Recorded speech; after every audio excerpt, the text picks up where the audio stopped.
Olá, eu sou Cláudio Lessa em Orlando, nos Estados Unidos. Lembrando a você que a Venezuela tem mais petróleo do que a Arábia Saudita, graças à natureza. Mas a Venezuela é mais pobre do que o miserável Haiti hoje em dia, graças ao socialismo. E lembrando também a você que eu estou de volta ao YouTube no canal CL News LLC. Se inscreva, ative o sininho, avise para todo mundo. Nós temos que recuperar o tempo perdido. Hoje, 2 de dezembro de 2025, é o Dia da Astronomia, o Dia Nacional do Samba, o Dia Pan-Americano da Saúde, o Dia Nacional das Relações Públicas, o aniversário de Minas Gerais, que completa 305 anos, o Dia do Serviço de Saúde da Aeronáutica, o Dia da Advocacia e do Advogado Criminalista, o Dia Internacional para a Abolição da Escravatura e o aniversário de nascimento de Dom Pedro II, 200 anos.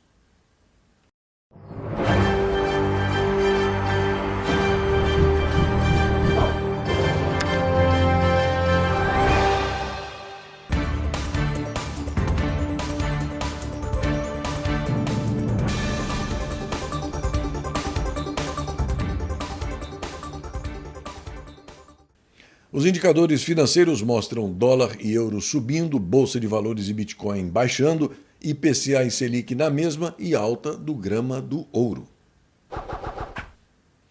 Ontem, o CL News trouxe até você a encrenca envolvendo a família Bolsonaro. Já se sabe há muito tempo que os filhos de Jair Highlander Bolsonaro não toleram Michele, a mulher dele. A chapa esquentou nesses últimos dias quando a primeira-dama foi firme ao denunciar e rejeitar um esquema calhorda montado pelo PL do Ceará para apoiar Cheiro Gomes, em vez do senador Eduardo Girão, para governador do estado nas próximas eleições. Hoje, Michele Bolsonaro publicou uma longa nota de esclarecimento sobre o assunto, da qual eu retiro apenas alguns trechos.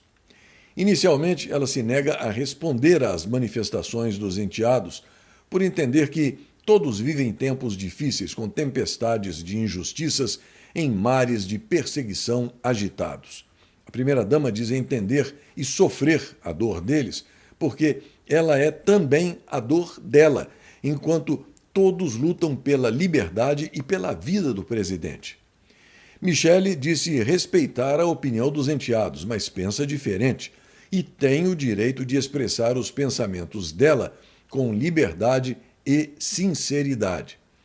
Diante disso, ela diz que jamais poderia concordar em ceder apoio à candidatura de um homem que tanto mal causou ao marido dela e a toda a família Bolsonaro. Ela pergunta: como apoiar um homem que foi o responsável por implantar a narrativa que rotulou Jair Bolsonaro como genocida? Como ficar feliz com o apoio à candidatura de um homem que xinga o marido dela o tempo todo de ladrão de galinha, de frouxo e tantos outros xingamentos? Como ser conivente com o apoio a uma raposa política que se diz orgulhoso por ter feito a petição que levou à inelegibilidade do marido dela e se diz satisfeito com a perseguição que ele tem sofrido? Michele Bolsonaro ainda pergunta como ela poderia olhar nos olhos da filha dela quando ela um dia questionasse por que ela apoiou ou não falou nada quando as pessoas do partido dela apoiaram o homem que tanto mal fez ao pai dela. A primeira-dama explicou que foi por isso que ela se manifestou no Ceará. Cheiro Gomes não é e nunca será de direita, nunca defenderá os nossos valores, sempre será um perseguidor e um maledicente contra Bolsonaro. Michele disse ainda que aqueles que defendem essa aliança são livres para continuar com ela, mas não deveriam criticá-la por não aceitar essa situação. Ela disse ter o direito de não aceitar isso, ainda que essa fosse a vontade do presidente Jair Highlander Bolsonaro, e ele não disse a ela se é. A primeira-dama finaliza pedindo que os enteados a entendam e a perdoem. A intenção não foi contrariá-los, porque ela, assim como eles, quer apenas o melhor para o nosso herói, o pai deles, o marido dela, o maior líder que o Brasil já teve, Jair Messias Bolsonaro. No fim das contas, tudo indica que a harmonia pode estar retornando ao seio da família Bolsonaro. Na Gazeta Brasil, a informação de que Flávio, o senador e o filho mais velho do presidente, disse ter pedido desculpas a Michele e afirmou que defende decisões em conjunto no PL. A declaração foi feita durante uma visita ao presidente Jair Bolsonaro, que está preso na Superintendência da Polícia Federal em Brasília. A Gazeta Brasil informa que o presidente do Senado, Davi Narcolumbre, cancelou a sabatina do office boy Jorge Bessias, candidato do desgoverno Petralha de Ocupação, a uma vaga no Sindicato do Crime Organizado para substituir Lulu Boca de Veludo. Narcolumbre também acusou o desgoverno do presidente dos traficantes de omissão grave. É meio chato, até mesmo doloroso, ter que reconhecer a estagnação moral do brasileiro. Mas é preciso chamar a atenção para esse fato para que, pelo menos, o distinto público deste fazendão que não tem povo acorde e comece a agir. A reflexão a seguir é exatamente sobre isso. Compartilhe porque vai doer na alma. Não é sobre Bolsonaro, não é sobre direita, é sobre um povo que apodreceu por dentro e tem coragem de fingir que é vítima. É sobre o povo que vê um acidente na estrada, pensa ótima oportunidade de roubar carga. Gente que pisa no sangue, mas não perde a chance de pegar uma TV caída. É sobre transformar bandido em celebridade, funkeiro em herói, traficante em artista, vagabundo em referência cultural. Um país onde o marginal vira ídolo e o trabalhador vira trouxa. É sobre pagar show de esquerdista, grana alta, gorda, suada, pro cara subir no palco, cuspir na sua cara, no seu país, da sua bandeira, e você ainda filmar sorrindo. É sobre o brasileiro com vergonha de colocar a bandeira no próprio país no carro, na loja, no uniforme. Vergonha do quê? De não ser mais um covarde que segue a manada. É sobre o povo que compartilha dança, fofoca, putaria, crime, meme de vagabundo, mas não compartilha nada que preste. Não compartilha verdade, denúncia, informação, nada que ajude o país. Talvez porque, no fundo, se incomoda com a verdade. Talvez porque goste da lama.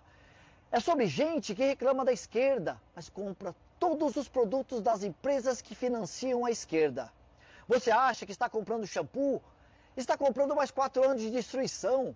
Está financiando o tapa que leva na cara.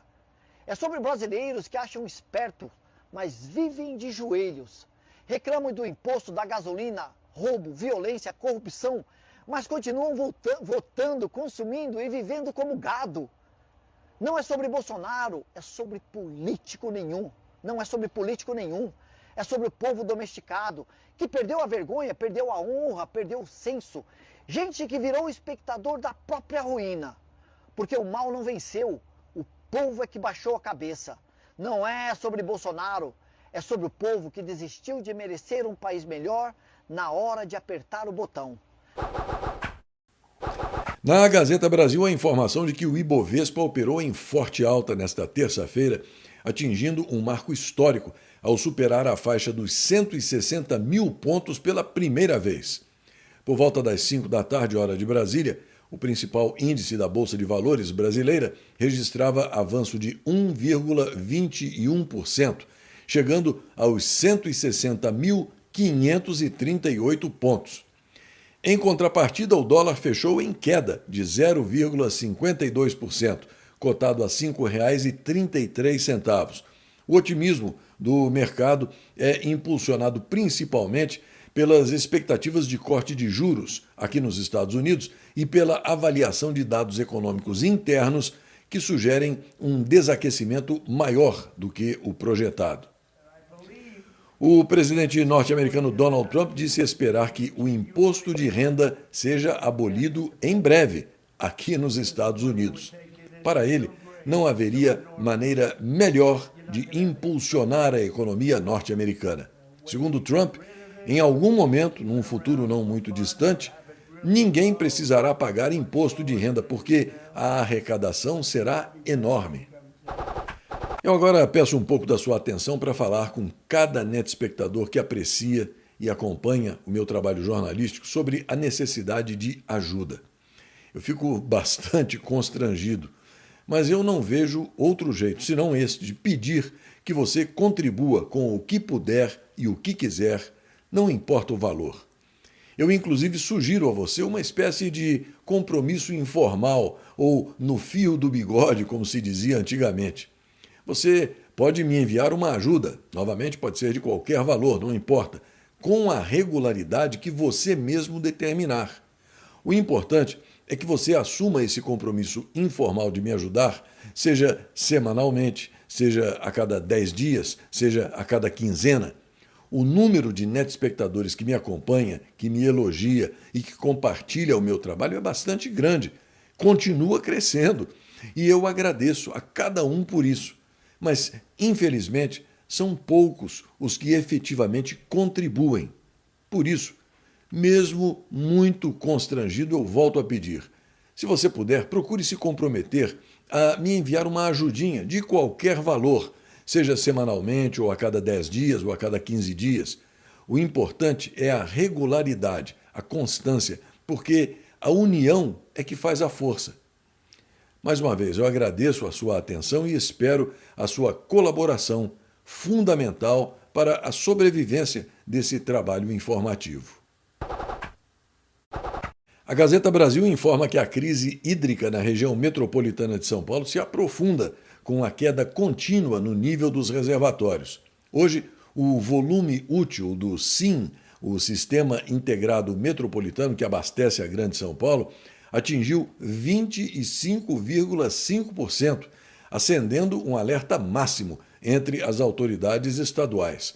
A escassez causada pela falta de chuvas tem sido constante desde que a Agência Reguladora de Serviços Públicos do Estado de São Paulo lançou o plano de contingência no dia 24 de outubro.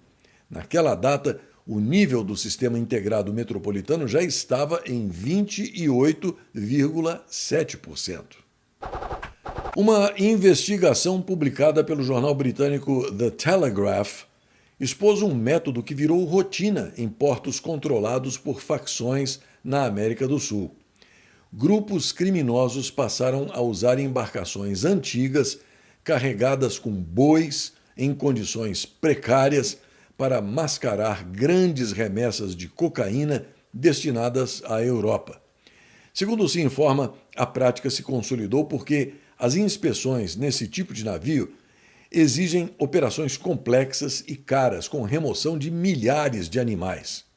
A estratégia também se apoia em um detalhe logístico: a sujeira acumulada e o mau cheiro que afastam as equipes de fiscalização, além de comprometer o trabalho dos cães farejadores, treinados para descobrir drogas escondidas. Segundo os analistas que monitoram o esquema, cada embarcação pode transportar até 10 mil bois em viagens que saem de Santos e Belém, no Fazendão, e de Cartagena, na Colômbia. Durante o trajeto, as tripulações recolhem pacotes de cocaína deixados por barcos menores e escondem a carga em silos de ração e em compartimentos pouco acessíveis. As embarcações, muitas com mais de 50 anos, navegam sob bandeiras de conveniência e apresentam rotas oficiais para portos no Oriente Médio, onde as exigências sanitárias são mais brandas. Mas o destino mais lucrativo continua sendo o mesmo, a rota que leva a Antuérpia e a Roterdã, as portas de entrada da droga no mercado europeu. O sistema inclui o lançamento de pacotes no mar presos a boias com GPS. Esses pacotes são, então, recolhidos por barcos velozes que seguem para a Bélgica e para a Holanda. A eficácia desse modelo de tráfico de drogas é evidente. Em 18 anos, apenas um navio de gado carregado com cocaína foi interceptado na Europa, em 2023, com 4,5 toneladas de cocaína descobertas pelas autoridades espanholas. A Gazeta Brasil informa que o presidente da Rússia, Vladimir Putin, iniciou hoje conversas no Kremlin sobre o acordo envolvendo a Ucrânia com o enviado norte-americano Steve Witkoff e com Jared Kushner, genro do presidente dos Estados Unidos, Donald Trump. As informações foram divulgadas pela TV estatal russa. O encontro ocorre após Washington ter demonstrado otimismo com o plano discutido parcialmente em reuniões realizadas na Flórida com delegados ucranianos. Ontem, a porta-voz da Casa Branca, Caroline Leavitt, afirmou acreditar que a administração está muito otimista. Embora a versão revisada do documento ainda não tenha sido publicada, o texto preliminar incluía propostas como a retirada de tropas ucranianas de áreas de Donetsk, ainda controladas por Kiev, e o reconhecimento pelos Estados Unidos dos territórios de Donetsk, Lugansk e Crimeia como parte da Rússia. A pressão internacional cresce, enquanto o presidente ucraniano Volodymyr Zelensky tenta fortalecer apoio europeu. Muitos norte-americanos continuam manifestando indignação profunda com o fato de que um membro das forças de elite afegãs, responsável por atirar em 2 integrantes da Guarda Nacional em Washington, matando um, tenha tido tanta facilidade para se instalar em território norte-americano. Ramanullah Lakanwal, a mulher dele e 5 filhos tiveram facilidades extras, ou seja, cortaram caminho com a ajuda do governo para obter moradia subsidiada em Bellingham, no estado de Washington.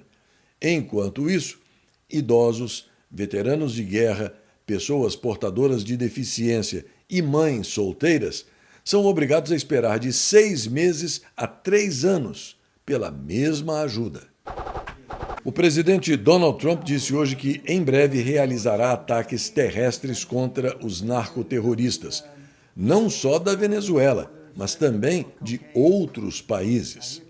O presidente não especificou que outros países seriam esses, mas lembrou que a Colômbia possui uma estrutura para a fabricação de cocaína e exportação para os Estados Unidos.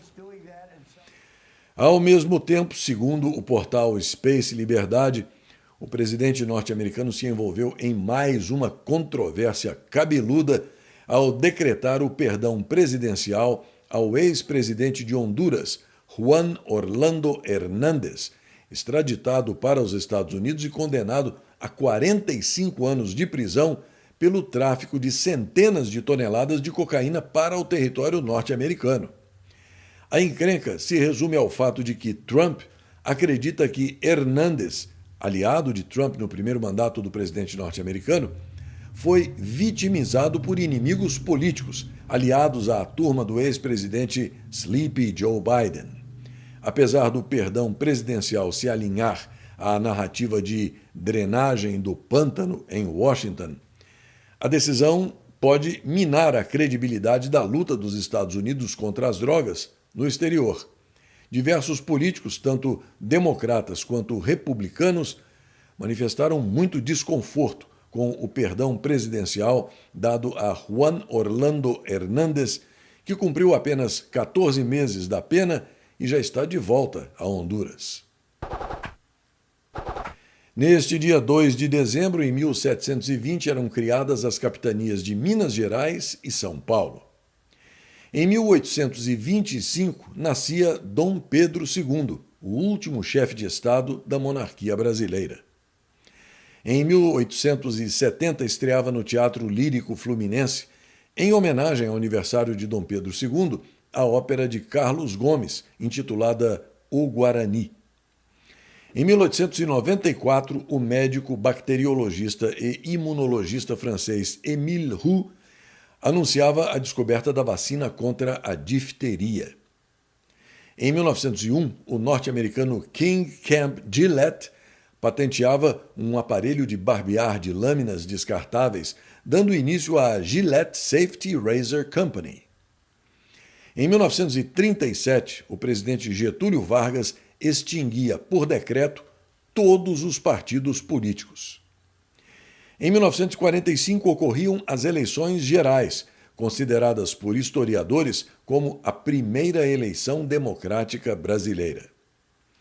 Em 1969, o Boeing 747, o Jumbo, realizava o voo inaugural com 191 pessoas a bordo, na maioria jornalistas e fotógrafos.